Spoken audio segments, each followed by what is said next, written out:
Michael Porter developed a model in which 5 forces determine the extent to which the industry is conducive to high returns. Those 5 forces are the threat of new entrants, bargaining power of suppliers, bargaining power of buyers, the threat of substitute products, and intensity of rivalry within the industry. Now, to start this analysis, you first got to figure out what exactly is the industry, all right? And the threat of new entrants is the threat that new firms will enter that particular industry. Bargaining power of buyers, if they have large bargaining power, they'll be able to extract low prices from you or lower price from you. That's not a good thing for you.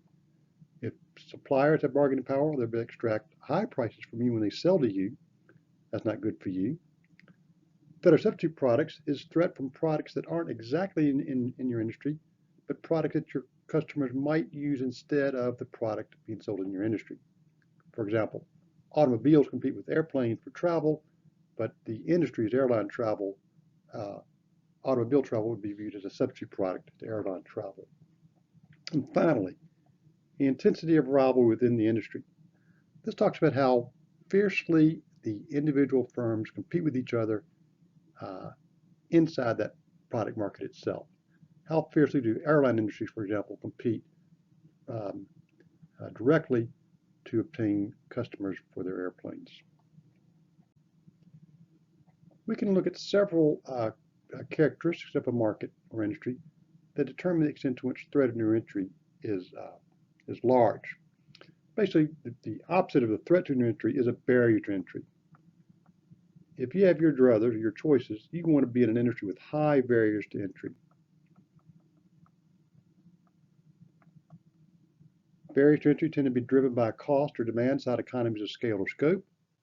If there are advantages of being big, that makes it more difficult to enter. If customers have a hard time switching from their current supplier to somebody else, that's going to make it harder for new firms to enter your industry. Large capital costs can be a deterrent. Government policy often prevents entry, for example, patents or government franchises. If it's difficult to exit a market easily, for example, labor contracts require you to pay labor even if you leave the market, that's going to make it hard to enter. But barriers to exit are also barriers to entry. Low growth in the industry. This means if the industry growth is not very large, it means a new entrant is going to have to take sales from me to get sales. If the industry is growing rapidly, they may be able to enter in and let the incumbents keep current sales and just pick up the new business as it grows. People tend to be more vigorous in protecting their current sales than they are perhaps trying to grow their sales. And finally, there may be other sort of advantages of incumbency. The customers know and trust you. You may have already locked up the right talent and the right locations and resources, things like that. Bargaining power of suppliers is driven firstly by the number of suppliers versus the number of buyers. The folks who are in larger numbers have less bargaining power. Your ideal world is you're the only seller and there's a lot of buyers. Again, switching cost. If your suppliers have a hard time, if you have a hard time switching from one supplier to the other, that means the supplier is going to have some advantage or some bargaining power over you. If the suppliers are selling differentiated products, that also makes it a little more difficult to switch. If the supplier can credibly threaten to go forward and compete with you directly in your market, that's going to give them power over you. And finally, if you are a small share of their business, they don't care much about you. That actually gives them bargaining power. If you're a large share, you may be able to extract more concessions from them. Buyers are sort of flipped around. Again, number of buyers and sellers. Your ideal world is you're the only seller and there are lots of buyers. You hope they have large switching cost. Product differentiation tends to give the individual firm some pricing power. You don't want them to threaten to go backwards integration and tell you, well, if you don't lower your price, I'll build it myself. And finally, you'd like to be a small share of the buyer's cost. You want to be irrelevant to them. That gives you more power. An example might be when Bill Gates came to, I think, IBM and offered to sell them his operating system. They said, no, we'll just pay $10 every time we put it in the machine. They viewed it as chump change, and well, the rest is history. Threat of substitutes. Again, these are substitutes. These threat of substitutes here is talking about products that aren't exactly the thing you're selling, but are close enough where buyers might use it as instead. The closer the substitute is, the more a threat these substitutes are. Firms will consider price-quality ratios.